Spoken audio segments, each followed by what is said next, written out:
Picture this. November 10th, 1444. 20,000 Christian knights face down 60,000 Ottoman warriors on the windswept plains of the Black Sea coast. The fate of Eastern Europe hangs in the balance. A young king, barely 20 years old, leads the last great crusade against an empire that will dominate 3 continents for 4 centuries.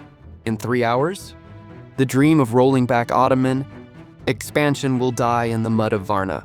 This is the story of how one reckless charge destroyed the final hope of Christendom's eastern frontier, and how a single battle ended the age of Crusades forever. The year is 1444, and the Ottoman Empire stands at a crossroads. For a century, the Ottomans have been steadily consuming the remnants of the Byzantine Empire, pushing deeper into the Balkans, threatening the very heart of Christian Europe. Constantinople itself, the legendary queen of cities, clings to survival.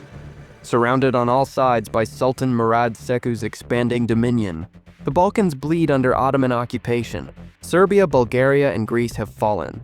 Hungary stands as the last bulwark against complete Turkish domination of southeastern Europe. In this desperate hour, Pope Eugene IV calls for a new crusade. The Christian powers of Europe answer with renewed vigor.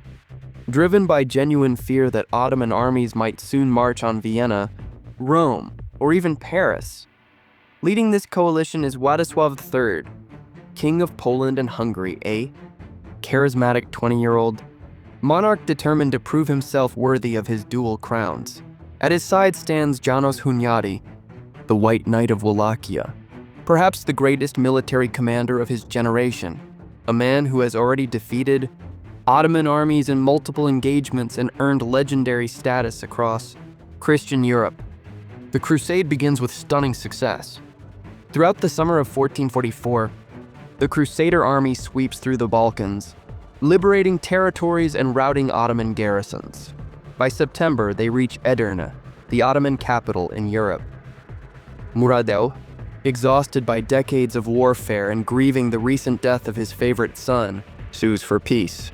The Treaty of Edirne is signed, a 10-year truce that guarantees the independence of Wallachia, restores Serbian autonomy, and represents the greatest diplomatic victory Christianity has achieved against the Ottomans in living memory. Murad, believing his work is done, abdicates in favor of his 12-year-old son Mehmed II and retreats to a quiet life in Anatolia.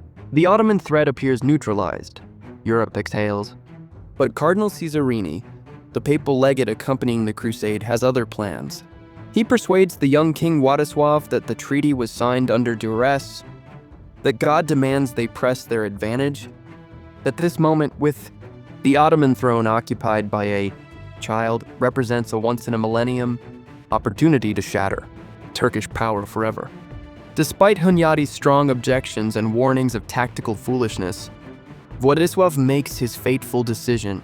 They will break the treaty, march to the Black Sea coast, link up with a Venetian fleet carrying reinforcements, and strike the final blow against an empire they believed to be leaderless and vulnerable. The decision will haunt Christian Europe for centuries. By late October, approximately 20,000 crusaders, Poles, Hungarians, Wallachians, papal forces, reach the city of Varna on the Bulgarian Black Sea coast, expecting to meet their Venetian allies and resupply before the final offensive. What they find instead is an army waiting for them. Murad II is not in Anatolia.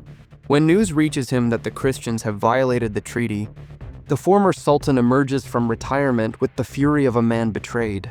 He summons the full might of the Ottoman military machine, approximately 60,000 battle-hardened soldiers, including the elite Janissaries, the empire's fearsome slave soldier corps, trained from childhood for warfare, disciplined beyond anything European armies can match.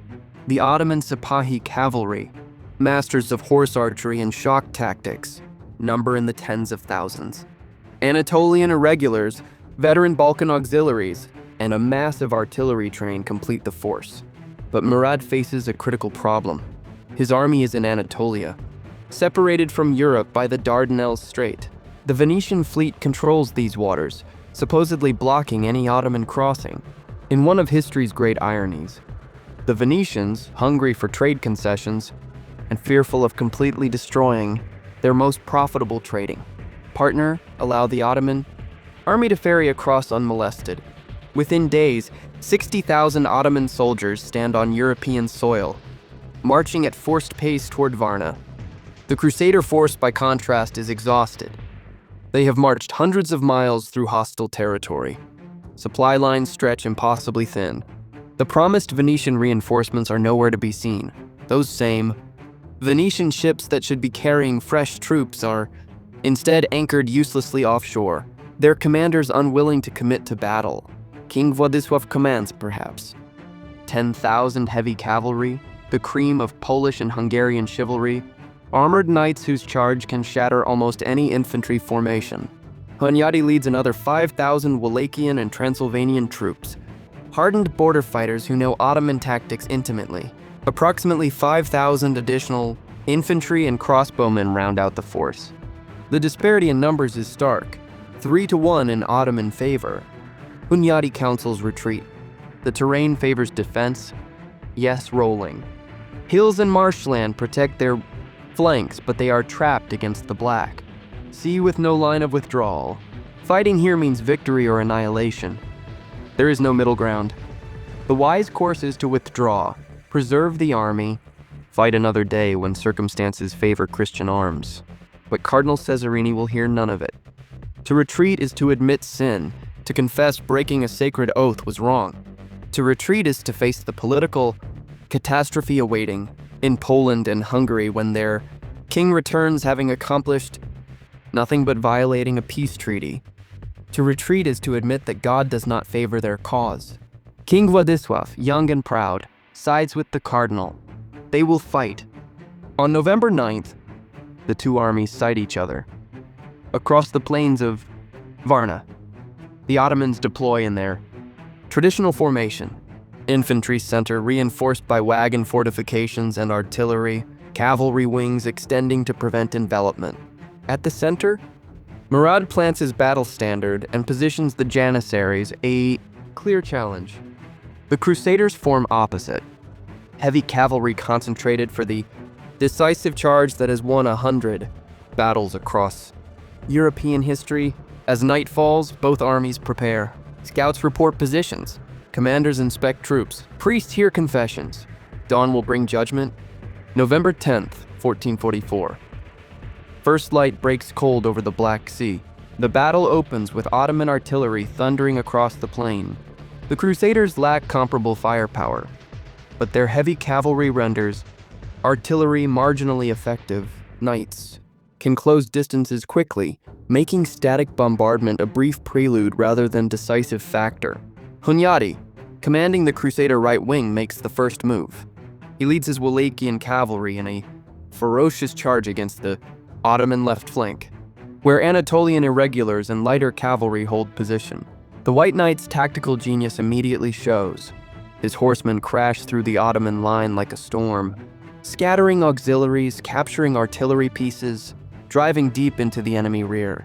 It is textbook shock cavalry warfare, executed to perfection. The Ottoman left begins to collapse, soldiers fleeing in disorder. First blood to Christendom. Karaka Pasha, commanding the Ottoman right wing opposite the Crusader left, launches his own assault to relieve pressure on his collapsing comrades. His Sipahi cavalry, lighter, faster, more numerous than their Christian counterparts, sweep around the Crusader flank, engaging the Polish cavalry in a grinding melee. These riders are masters of the feigned retreat, the Parthian shot, the swirling harassment that drains enemy cohesion without decisive engagement.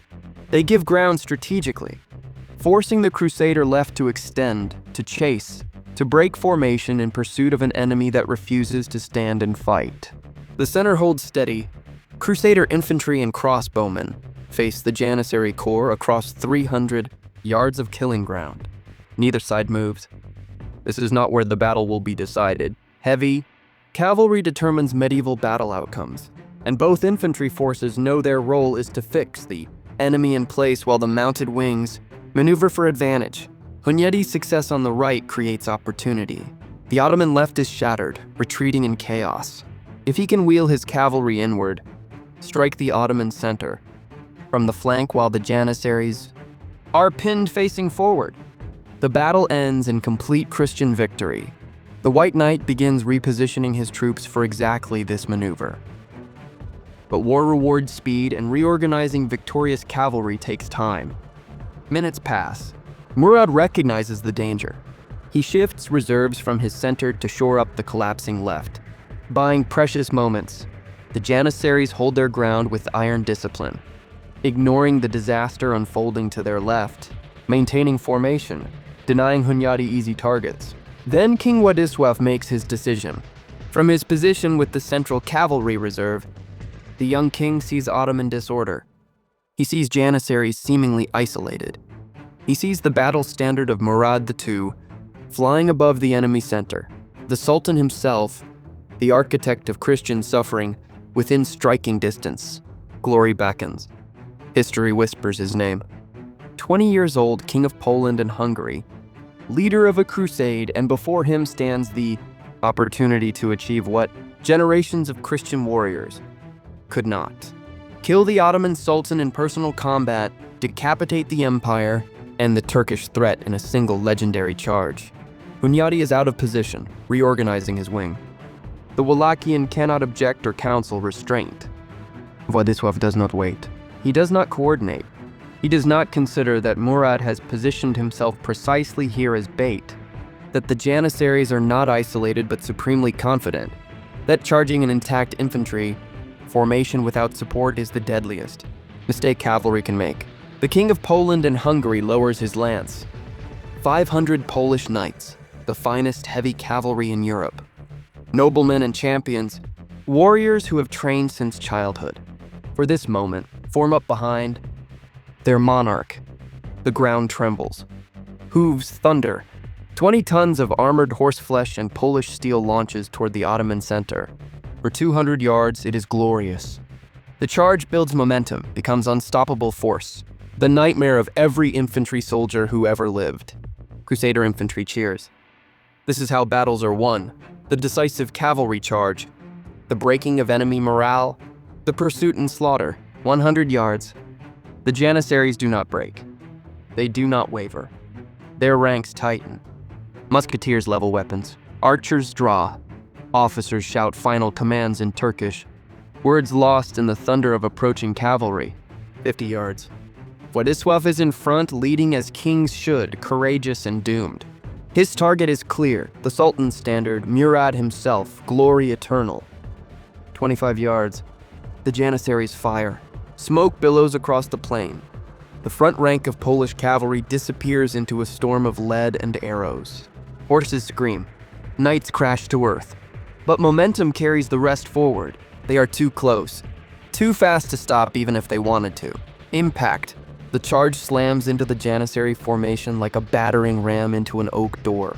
Knights penetrate 15-20 feet into the Ottoman lines. Swords rise and fall. Men die in heaps.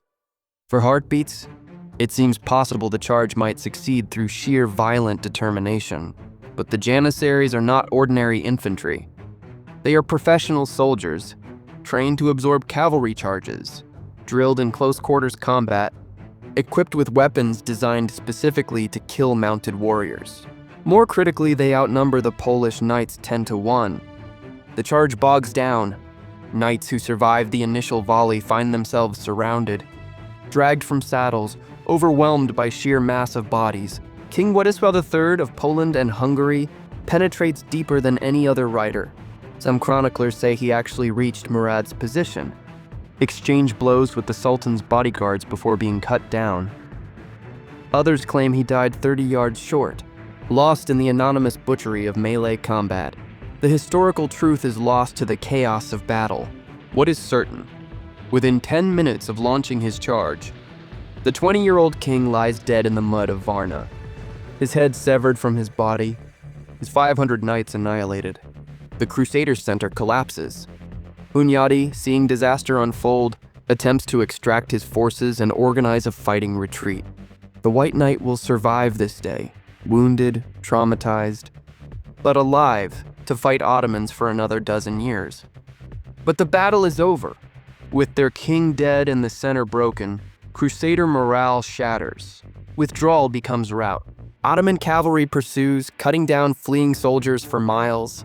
By nightfall, the corpse-strewn plain of Varna belongs to Murad II. The butcher's bill at Varna is catastrophic for Christian Europe. Approximately half the Crusader army, 10,000 men, lie dead. The entire Polish nobility suffers devastating losses. Dozens of magnate families lose their heirs. Hungary's military power is crippled. Cardinal Cesarini, whose religious fervor precipitated this disaster, is among the dead. His body never recovered from the marshes where fleeing soldiers drowned in panic. Ottoman casualties number perhaps 5,000, a significant toll, but easily replaced from the empire's vast manpower reserves. More importantly, Murad has achieved total strategic victory. The last serious attempt to reverse Ottoman expansion into Europe has failed decisively. The Treaty of Edirne's violation allows Murad to disregard all its terms, reasserting Ottoman dominance over Bulgaria, Serbia, and Wallachia. The message to Christian Europe is unmistakable. We are here to stay. Murad II returns from retirement permanently. His son Mehmed, the future Mehmed the Conqueror, learns critical lessons about Christian reliability and the necessity of decisive military power. 9 years later, in 1453, this same Mehmed will besiege Constantinople with the largest cannon bombardment in history, finally extinguishing the 1,000-year Byzantine Empire. The fall of Constantinople is the direct consequence of Varna. The crusade that might have saved the Queen of Cities instead ensured its doom. Varna also marks the death of the crusading ideal. While later expeditions occasionally use crusading rhetoric, no substantial military effort to reclaim the Holy Land or roll back Islamic expansion ever materializes again. The age that began with Urban II's call to arms in 1095 ends in the blood-soaked fields of Bulgaria 3.5 centuries later. The Ottoman Empire will dominate southeastern Europe for 400 more years, besieging Vienna twice, ruling the Balkans until the 20th century. Hungary, leaderless and traumatized, descends into civil war and political chaos. Poland mourns its young king, cut down before his potential could be realized. János Hunyadi, the White Knight, becomes regent of Hungary and continues his struggle against Ottoman power, winning the legendary siege of Belgrade in 1456, but never achieving the decisive victory that might have changed history's course. The broken treaty haunts Christian diplomacy for generations. When Ottoman ambassadors negotiate future agreements, they reference Varna as proof that Christian oaths are worthless. Trust between civilizations, already fragile, shatters completely. One reckless charge, one ambitious young king, one calculated risk that destroyed an army and ended an era. The Battle of Varna is documented extensively in contemporary chronicles from both Christian and Ottoman sources. According to historian John Jefferson's work, The Holy Wars of King Władysław and Sultan Murad, Polish and Hungarian sources emphasized the courage of Władysław's final charge while lamenting the political pressure that forced him into untenable tactical circumstances.